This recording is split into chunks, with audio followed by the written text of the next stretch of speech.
صحیح بخاری حدیث نمبر 2۔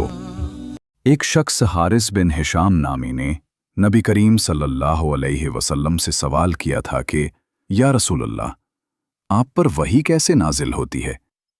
آپ صلی اللہ علیہ وسلم نے فرمایا کہ وحی نازل ہوتے وقت کبھی مجھ کو گھنٹی کی سی آواز محسوس ہوتی ہے، اور وحی کی یہ کیفیت مجھ پر بہت شاق گزرتی ہے۔ جب یہ کیفیت ختم ہوتی ہے تو میرے دل و دماغ پر اس فرشتے کے ذریعہ نازل شدہ وحی محفوظ ہو جاتی ہے، اور کسی وقت ایسا ہوتا ہے کہ فرشتہ باشکل انسان میرے پاس آتا ہے اور مجھ سے کلام کرتا ہے، پس میں اس کا کہا ہوا یاد رکھ لیتا ہوں۔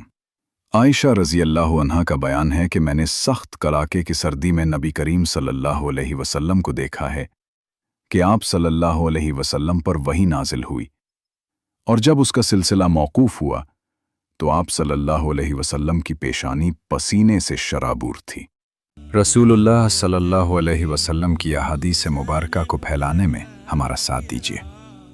ہماری ویڈیو کو زیادہ سے زیادہ لائک اور شیئر کر کے صدقہ جاریہ کمائیں۔